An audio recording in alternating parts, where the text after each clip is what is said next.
Well, hey everyone, it is John C. Morley here, Sir Entrepreneur, and welcome to IFYL Inspirations for Your Life.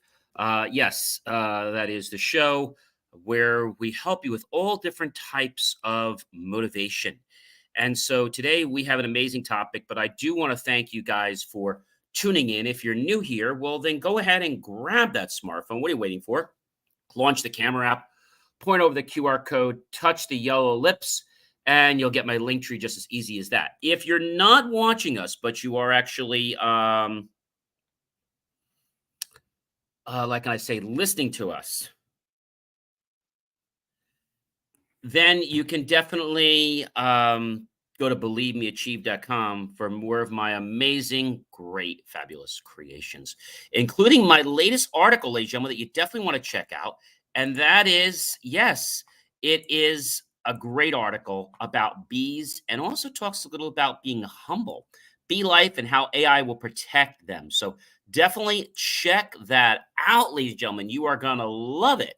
So whether you're watching us at 6:20 p.m., 6:20 a.m., 3 a.m., 3 p.m., 12 noon, 12 midnight, whatever you choose to watch, thank you so much for making Inspirations for Your Life a daily part of your motivation. All right, let's get on with the topic. Here we are. How to be humble. We're on series 2, show 33, episode number 4. And welcome everyone. That series 2 means we're in our second year of Inspirations for Your Life. So great to be with you guys. Pretty soon we'll be in our third year. So let's talk a little bit about tonight's topic. And so when we talk about being humble, and we have talked about being humble a lot, right?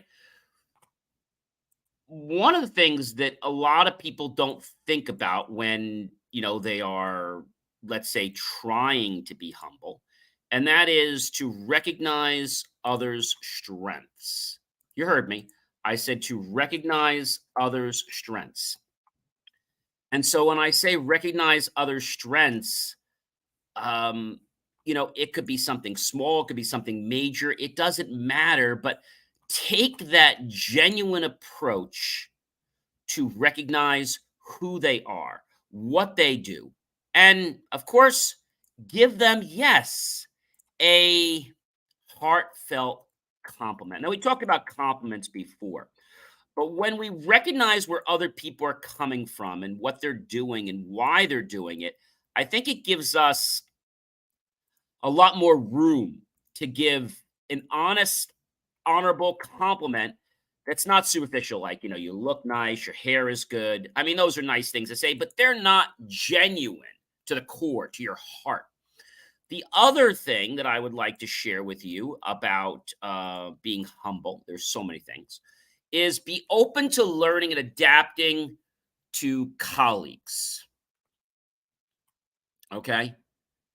And so, what I mean by that is that when you are open to this, it's like other things start to appear in your life.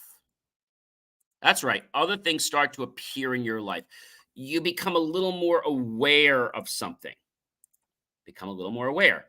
And because you're a little more aware, you're now going to see something with a different perspective, a different perspective. And that perspective might be just that you want to do something a different way. All right. Or maybe that you've been doing this thing the same way, but maybe it's a slight twist. Or maybe instead of doing it from the beginning, you start with the end. I mean, I'm just giving you some ideas. And so when you are able to recognize that you need to be open to learning and adapting to your colleagues. So this could be something very simple as, your colleagues have different learning modalities, right? Auditory, visual, kinesthetic, and that's not what this uh, session is about today. But that's one thing you could do. You could be cognizant of how they learn. You might be understanding to know what really gets them passionate. What motivates them to do their job if you're in a work environment, or if you're in a relationship, what is it that makes this person happy? Now, a lot of people say to me, "Oh, John, it's money." Well, but the money is one thing. What are you going to use the money for? Like, what's the money going to be used to buy? I think that's probably the biggest thing that I want to say is it's what you want to buy with that money. Okay. That's probably the most important thing. And so if we think about that, then now you have more of a passion to do what it is you already do. But you understand why somebody gets happy about something or why somebody's not happy about something, right? And it's not because the person is against you. No, absolutely not.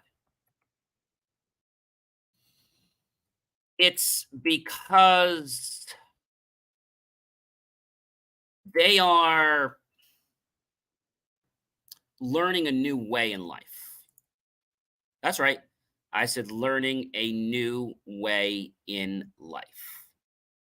And by learning that new way in life, that's going to make a huge, huge difference in your life.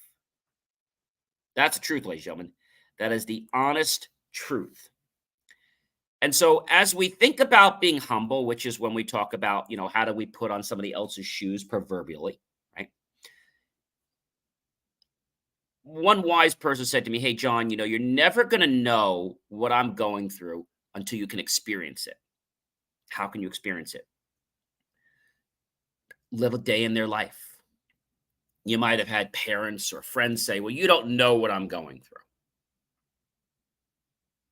Maybe we should switch roles.'" Sometimes people actually do that. And then they realize that each person didn't have an easier way. They both had it very difficult. The one thought that, "Oh, this is so easy." But then they do it and they're like, "Wow, this is hard." And the other person's like, "This is hard too. This might be harder than what I do." And I think that's a big learning breath for a lot of people is they've got to understand that whole modality. The next thing I want to tell you is called owning your mistakes. Now, we're human, right? We're not infallible. We all make mistakes in life. Let's get over it. The thing we want to do is own up to them. When we make a mistake, admit we made a mistake. We were younger and we broke the vase or we broke the window.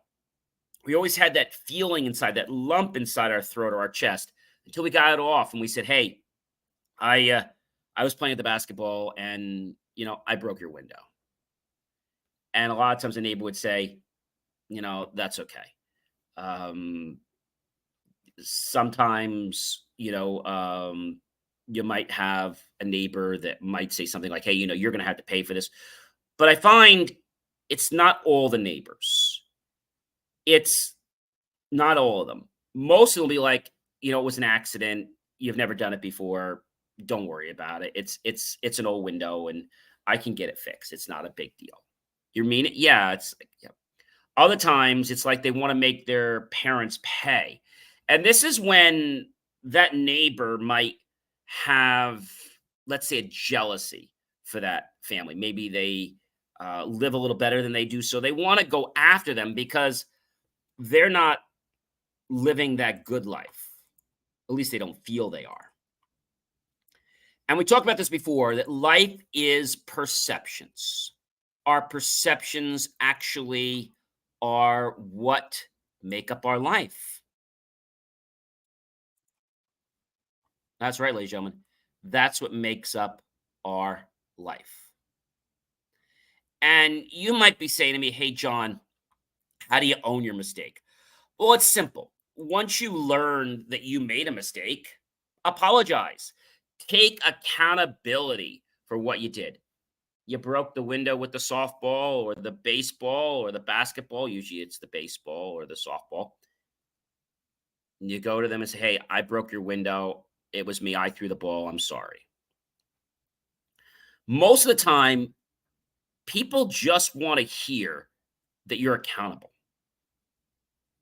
And it's not about the cost, it's about that lesson because that lesson that you have been accountable is more valuable to someone than the fact that you tried to shrug it off.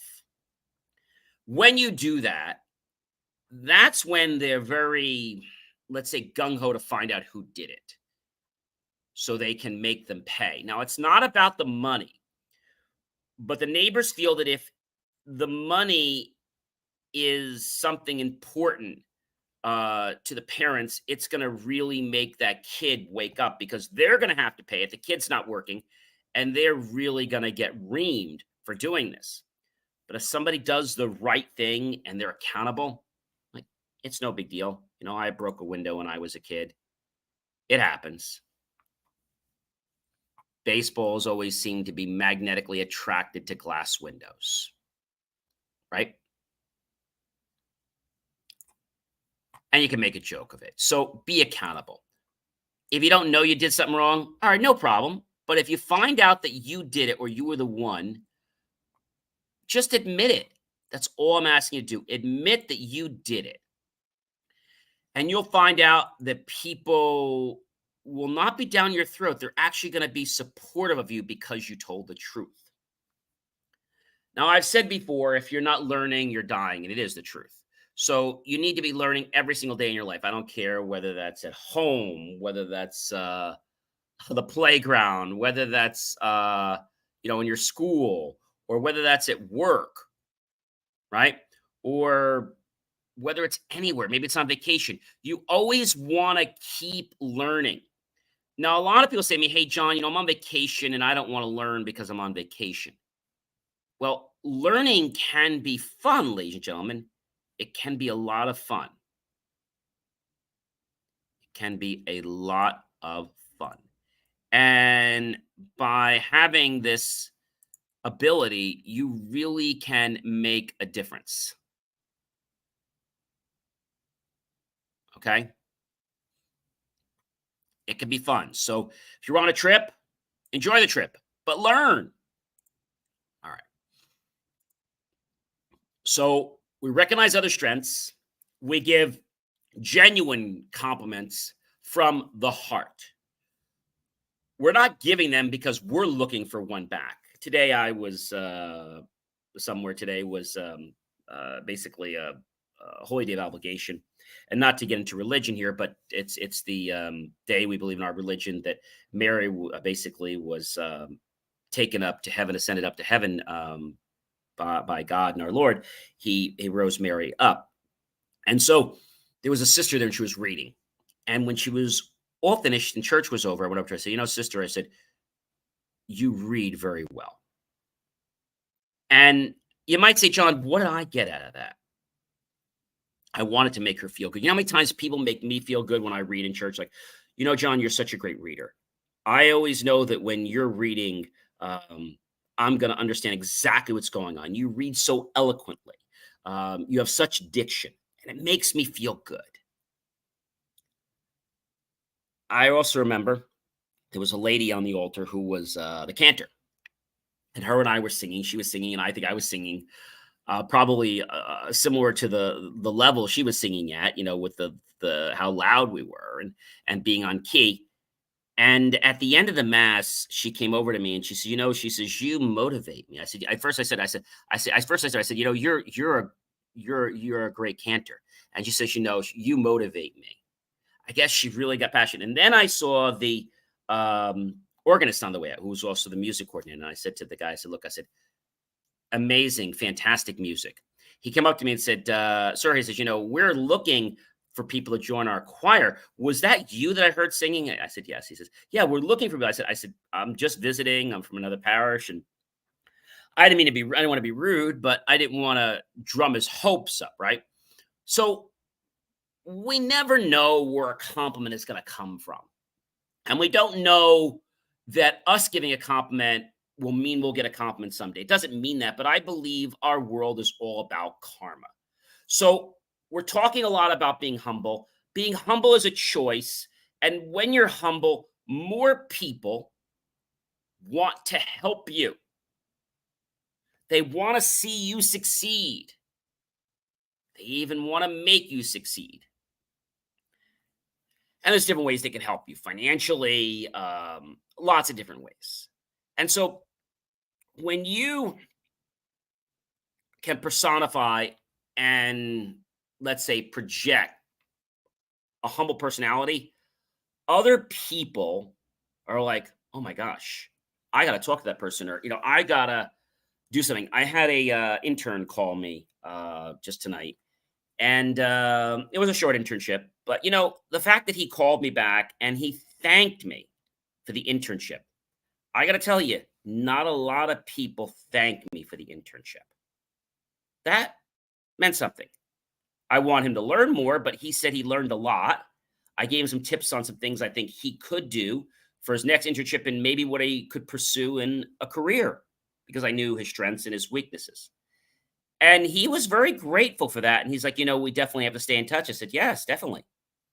So you can tell when someone's genuine. Why? Because it radiates through their skin, it radiates through their eyes, through their emotions. And when this is inevitable, people will come to you like a magnet attracts metal. Hey, ladies and gentlemen, I am John C. Morley, serial entrepreneur. It has been an amazing privilege, a pleasure, and an honor to be with you this fantastic evening. I hope you'll like, love, support the channel. Definitely comment below, tag your friends, colleagues, and associates. Share this out with everyone you know on social media. Go to my YouTube channel, John Space C Space Morley Space Serial Entrepreneur, or you can just go to believemeachieve.com and click on that PayPal link. Help keep our content free and make the choice. Buy my team and I a cup of coffee, a bowl of fruit, or a scrumptious plate of desserts. Either way, we're going to be grateful for those pennies and dollars. We'll invest into new hardware, new technology, new equipment, new software, even new facilities to give you the most jaw-dropping motivational content to empower you to have an amazing life. What are you waiting for, ladies and gentlemen? Start being humble, and the world will start opening doors for you. Are you ready? It's never too late to start being humble. So why not start now? Have a great one, everyone. I'll see you tomorrow.